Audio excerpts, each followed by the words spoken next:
Let's begin.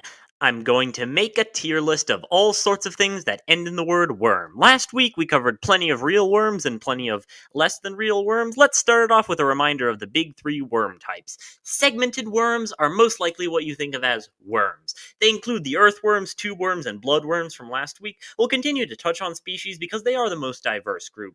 That is to say, the group with the most different shapes. In terms of diversity, roundworms obliterate everything else. Segmented worms are recognizable, obviously, by their being segmented.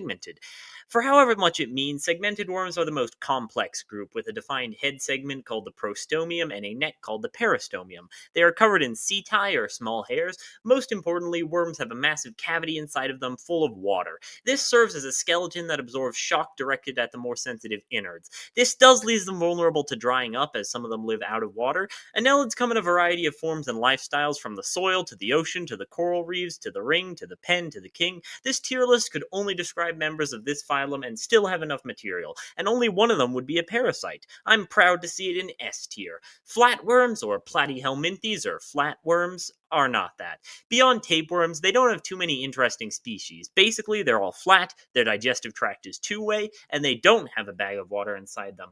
These are mostly endoparasites. They have basically every organ covered: liver flukes, gill flukes, lung flukes, blood flukes, and those are just the flukes. Although there are non-parasitic flatworms, they're in the minority. Like tapeworms, most of them have extraordinarily regenerative abilities, including being able to be divided in half and not just survive, but reduplicate. But although there are one or two notable entries, the overall flatworms are worse than just gross. They're boring. I think D tier is fine. Roundworms, or nematodes, are tricky to rank. In terms of population, roundworms beat out every other animal and make up 80% of the animal biomass, dragging the average number of legs down to fractional values. From last week's video, it includes the F tier guinea worm and D tier pinworm, but also the S tier C. elegans. It's tricky. The most well-known species are all human or animal endoparasites called helminths, but this is by no means the majority. We call the nice ones eelworms, and they don't do much. Eelworms are such a staple of the environment and so sensitive to changes, you can make very accurate measurements by studying them. Overall, it's tricky, so I just shoot for C tier right in the middle. Glowworms are the larvae of a variety of beetles and some flies, most notably fireflies. Relevantly, these also include some of the flightless females of these species. I'll use the common eastern firefly as an example. The male fireflies are seen on summer nights, flying around, occasionally flashing in complex patterns. The female glowworms remain on the ground, sending back their own signals to attract a mate.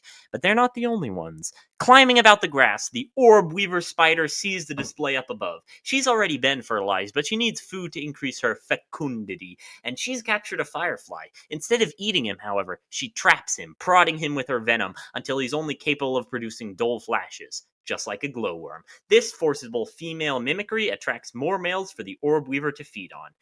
Yeah, no, I know I can get pretty kinky, especially when spiders are involved, but I can confidently say I would dislike being force feminized by an orb weaver. Glowworms are not limited to those, however, and larval glowworms are also known for lighting up caves in famously photogenic displays. Overall, bioluminescence is an undoubtedly beautiful part of nature, and I have a soft spot for invertebrate mating. S tier.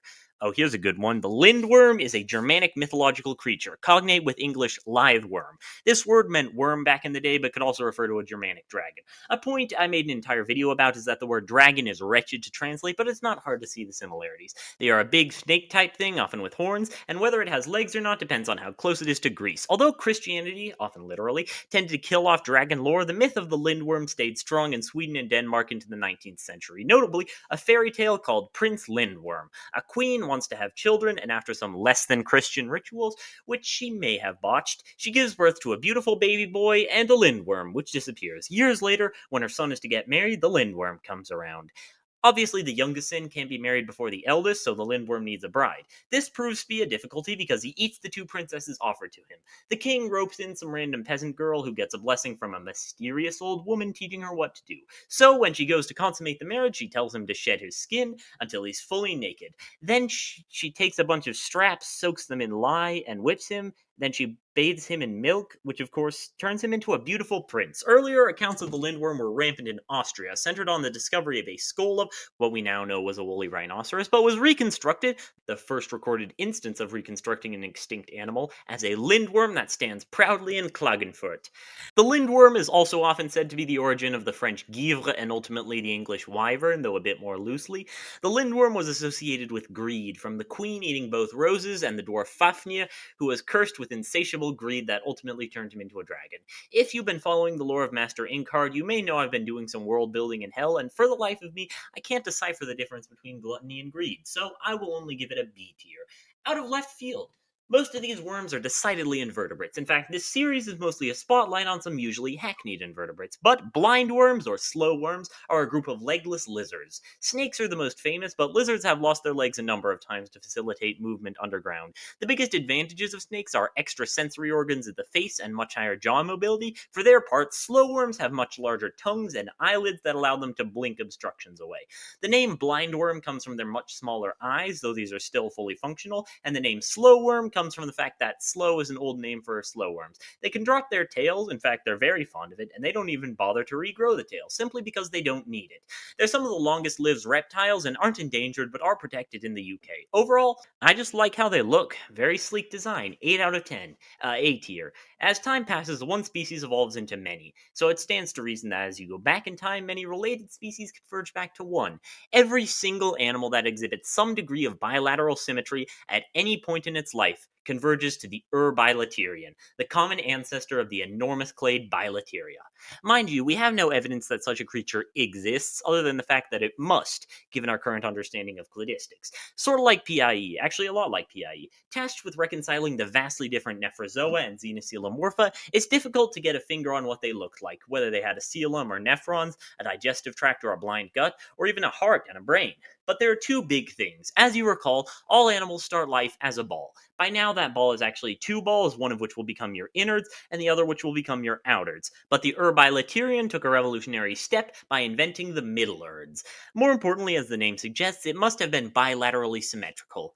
And if it has a left and right to be identical, it must have a forwards and backwards. That's the biggest deal. Because it likely moved in one direction, its sensory organs, which probably included eyes, were clustered there, creating a head, likely with a higher concentration of neurons that would develop into a brain. So, three balls, that becomes a thing with a head. That's basically it. I think I'll be forgiven for not getting insanely hype. Unlike Proto-Indo-European, we have to imagine this one became simpler the further back we go. The original is a C tier, but you know it will evolve into every S tier. A bookworm refers to any sort of worm that feeds on books, but as librarians became more protective of their collections, these fell out of the time ghost. Bookworms became a slang term referring to anyone who collected books, and soon PopCap, the creator of Plants vs. Zombies and Bejeweled, created a game, Bookworm, where you have to match letters to produce the longest word. And I hate it for a number of reasons. For one thing, my brain is hardwired for the regular grid of Boggle, so I can't do the offset bookworm as well. And I'm also good at finding short words, but long words are more difficult. But the worst part about bookworm is that you're encouraged to form certain words, which means you need to use words to clear out letters. That means you're benefited to try out random letter combinations to see if they work. What are dine, queen, Aaron, sow, k, vo, conai, muse, or d's? I don't know, but they benefited me, plus there are plenty of good words that aren't included. And all that's assuming you even get the letters you need. I got lucky on seaweed, but then I spent the rest of the game trying to form entrails without even a hint of an L in this column. And Bookworm is one of the good versions of these games, because it doesn't have a time limit. I'm under enough stress as it is, and I'm trying to relax when I boot up a game. Bookworm and Scrabble and that mini game from Trivia Murder Party and liver fluking bananagrams can go die in a hole! F tier! So back to Xenocoelomorpha, and although none of them really have a common name since they're microscopic and found on the ocean floor, you'd probably say they were worms if you had the chance. It's not the most flattering for them to only be viewed as the less complex clade contrasted with Nephrozoa, but it's what they are. They're very small creatures with no coelom, digestive tract, or nephrons. And that's not all they don't have. If you're familiar with the enteric nervous system, that stomach brain that people used to blame autism on, then Xenocoelomorphs don't have that. Now, this stomach brain is just a concentration of nerves around the digestive tract, and Xenocoelomorphs don't have a concentration of nerves anywhere, including a brain. Being bilaterians, they at least have a concentration of sensory organs around the forward side. On basal animals like this, we have to put having a head on a spectrum called cephalization. It's very interesting to talk about animals that we normally push out of our minds, but it's still only interesting for what it doesn't have, and must take a spot in D tier. The silkworm is the larval stage of a species of lepidopteran known as the silk moth. A female silk moth lays her clutch of eggs, and like most lepidopterans, she doesn't have the ability to eat as an adult, so she dies almost immediately. The eggs hatch into silkworms, which spend their lives fattening up on mulberry leaves, the only thing they can eat. Eventually, they become pupae surrounded by a woven cocoon made of silk. To extract these, the silkworms are very technically boiled alive, which kills them and dissolves the goo holding the individual strands together. Once that's gone, the fiber can be reeled out individually, then spooled together into a thread. Silkworms were native to northern China, where it was kept a secret in the courts across centuries, becoming China's most coveted prize. But all that broke in the 6th century when Orthodox monks smuggled silkworms to the Byzantine Empire, who in turn made it their secret. Silk was so valuable that entire trade routes were named after that one resource. But we're ranking the worm, not the material, which is a big difference. Silkworms earn the most depressing classification, extinct in the wild, and each silkworm owes its existence entirely to how useful its cocoon is to humans. The worms dangle beneath on a silk thread, down into B tier. As promised, the ragworm is a group of segmented worms known for looking like the tassels on a carpet. They've upgraded everything that makes annelids annelid. Those head segments, they've been outfitted with 2 big jaws, 4 eyes, a pair of antennae, and 4 pairs of cirri. Those setae, they've been compounded into chitai that radiate out from its body, and their hydrostatic skeleton has been augmented with a thick cuticle. And they need those upgrades because they live in the intertidal. In the intertidal zone, you need to be adapted to both high tide underwater and low tide on the beach. You need to face against threats like starfish, sea snails, and crabs while dodging terrors like flatfish and seabirds. And the ragworm is ready. It hides in its den, protected by mucus, and only pokes its head out to skim the ground for plankton.